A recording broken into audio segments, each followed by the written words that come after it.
원희룡 관련주에 대해서 정리를 해보도록 하겠습니다. 국민의힘이 김기현 당대표가 사퇴하면서 비대위 체제로 전환을 앞두고 있는데요. 많은 인물들이 비대위원장 후보로 거론됐지만 한동훈 장관하고 원희룡 장관 그리고 김한길 위원장 정도로 압축이 되는 것 같아요. 그 중에서도 원희룡 장관이 유력한 것으로 보도가 나오고 있는데 그 이유가 여당 같은 경우에는 친윤, 비윤 계파가 나눠져 있잖아요. 양쪽에서 만족할 수 있는 인물이 원희룡 장관이 아니냐 이런 얘기들이 나오고 있어요. 원희룡 장관 역시 비대위원장으로 거론되는 거에 대해서 긍정적인 의사표시를 하기도 했고요. 원희룡 장관은 국토부 장관을 하고 있긴 하지만 국회의원 3선을 했고 제주도지사를 2번을 역임한 인물인데요. 이분이 이제 제주도 출신이고 서울대 공법학과를 나와가지고 사시도 패스를 하신 분입니다. 이런 프로필에 따라서 관련주들이 편입이 되고 있거든요. 제일 먼저 제주도가 고향이기도 하고 제주도지사를 2번이나 역임했기 때문에 제주에 있는 기업들이 관련주로 엮였어요. 상장해 있는 기업 중에 제주도에 있는 기업이 거의 없거든요. 두 종목이 있는데 제주반도체하고 SAT입니다. 제주반도체는 말 그대로 제주에서 반도체 사업을 하는 기업이고요.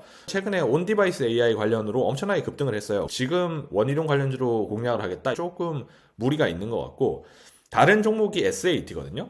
SAT 주가 차트를 보시면 굉장히 양호한 상태죠. 박스권을 만들었다가 거래 대금이 실리면서 돌파를 한 장대 양봉이 나온 것을 볼 수가 있습니다. SAT 같은 경우에는 군포에 있는 기업이에요. 그럼 제주도에 있는 기업이 아닌데 왜 이 제주 관련주가 됐냐면 자회사가 있거든요. 제주산업과 서귀포산업이라는 회사가 있는데 건축 폐기물 중간 처리 업체입니다. 제주도에서 사업을 하는 자회사들을 가지고 있기 때문에 제주 관련주가 돼서 원희룡 관련주로 이렇게 묶여서 SAT가 급등을 한 거죠. 그 외에 또 어떤 종목들이 있냐면 원희룡 장관이 원주 원씨거든요. 요즘에 성씨 관련돼서 종목들이 나오고 있는데 대표적인 종목은 헤인입니다. 헤인은 우크라이나 재건 관련주로 엮이기도 하고 히토류 관련주로 엮이기도 하는 종목이잖아요. 지난 금요일날 급등했다가 빠진 상태에서 마무리가 됐는데 헤인의 원경희 회장이 원주 원씨 종친회 부회장이라고 하더라고요. 원희룡 장관도 종친회 운영위원을 지낸 적이 있다고 하고요. 그 다음에 서울대 공법학과 출신이라고 했잖아요. 파인디지털이 대표적이거든요. 이계진 상무이사가 서울대 공법학과 출신이라고 하고요. 루리플랜도 관련주였는데 해당 사회이사분이 사퇴를 하신 상태입니다.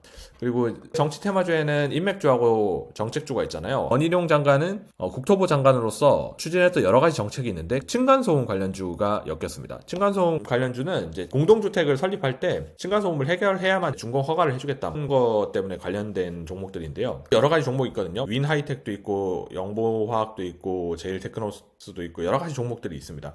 대부분은 층간소음을 줄일 수 있는 자재를 판매하거나 기술을 보유하고 있는 기업이죠. 강하게 움직이는 건 없어요. 만약에 원희룡 관련주를 한다면 SAT 정도가 공략하기 괜찮지 않을까 싶습니다. 원희룡 장관의 차기 대선 후보 지지율을 보면 전체 지지자를 대상으로 했을 때는 지지율이 2% 정도입니다. 공동 한 5위 정도 되거든요. 여당 지지자들 중에서 보면은 3위 정도 돼요. 지지율 자체는 낮은 편이거든요. 한동훈 장관하고 이재명 대표를 제외하고 나서는 나머지 분들은 다 지지율이 고만고만한 상태입니다. 그렇지만 수많은 정치인들 중에서 대선 후보로 거론될 정도의 인물인 건 맞다는 거죠. 만약에 원희룡 장관이 비대위원장으로 확정이 돼가지고 총선을 승리로 이끈다면 여권 지지자들 사이에서 지지율이 높아질 것이고 한동훈 장관을 역전할 수준까지는 아니지만 한동훈 장관이 여기 위에 있으니까 어느 정도만 따라오는 모습을 보여도 충분히 상승할 수도 있다라는 생각은 듭니다. 옛날에 윤석열 대통령이 후보 시절 때 최재형 관련주가 올랐던 것 같은 거죠.